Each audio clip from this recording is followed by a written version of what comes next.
Ay, magandang araw pala sa mga kabarangay, lalo na yung nanonood sa aking YouTube channel. Magandang araw ulit sa inyo. Panibagong vlog, panibagong araw. Yun pala, may darating tayo na bisita. Gagawaan daw ako ng lutuan, yung tinatawag na use oil kalan. Yung ginagamit pala ang yung sa mga makina, tinanggal na sa yung marumi na langis. Yun ang gagawin na panglagay siguro sa kalan. Super kalan daw sabi, mabilis daw makaluto. Kaya hinihintay-hintay ko, darating sa ngayon. At siguro pagkatapos ay lulutuan kagad natin. May nakahanda ako dyan mga lulutuin. Marami tayong alagang pato. Ayan. Lulutuan. Subukan kagad natin kung talagang totoo yan na mabilis makapagluto. At hindi daw na hindi mausok. Kailangan lang daw yung bakal saka yung tubo na D4 na medyo maliit lang. Mga 5 pulgada o 4, pwede na. May nakahanda na ako dyan. Kaya pagdating niya, gagawa na lang. Pero bago ang lahat, shoutout ko muna yung mga lutong bahay. Iyan. Saka yung mga nanonood sa akin. Ayan, bago ang hinintayin natin, pasalamatan muna natin yung mga nakapag-subscribe o yung hindi pala nakapag-subscribe.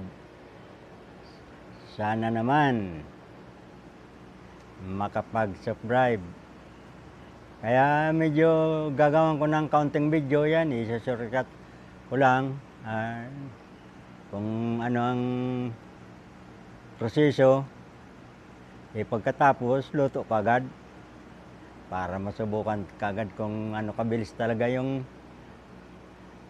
kaya yan na darating na mga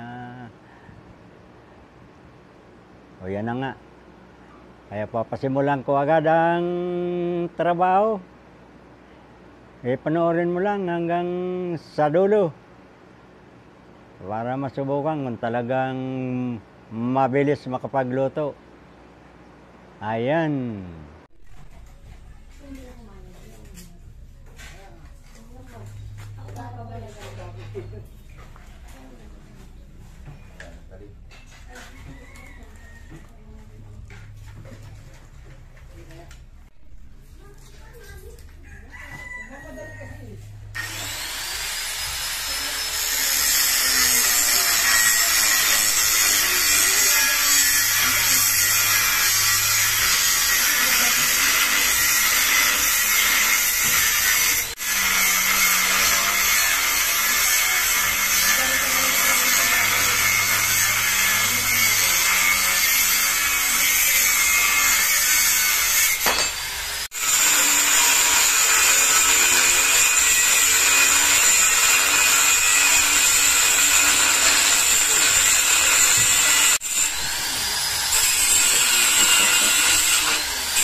Kaya nga.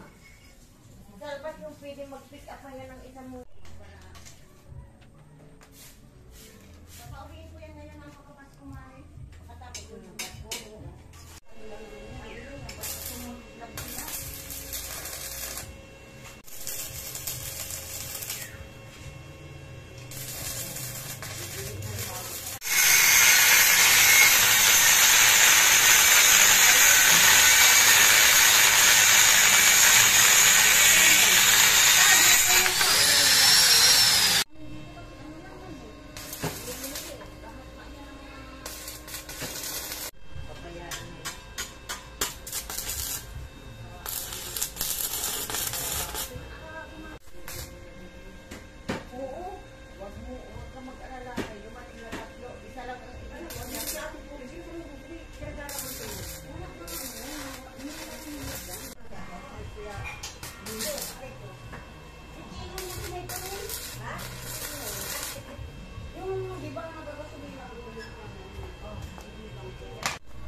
Baka tayo manoy.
Use oil, kalan.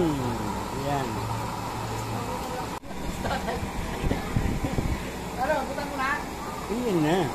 Yan o. Adobong pato. Kung mayroong luto sa bagong ano. Use oil, kalan. Yan.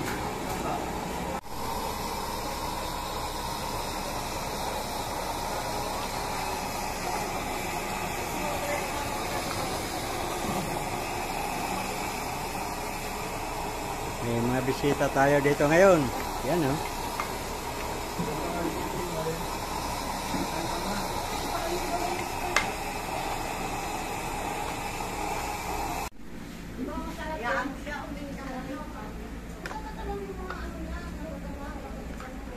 Kaya ngayon nag-abot sa'yo. Ayan mga kabarangay, napakabilis nga talaga. Napakabilis. Yung pala na hindi masyado na unawaan yung mga ano, naintindihan. Siguro sa mga susunod na ano, magko-content pa uli ako para mas klarado yung ano natin. Yung pala na hindi na masyado nakapag-intindi kung paano ang proseso. Kung may mga katanungan, Huwag pong mahiya magtanong. Yan. Para masagot natin. Hanggang sa muli. Bye-bye na lang.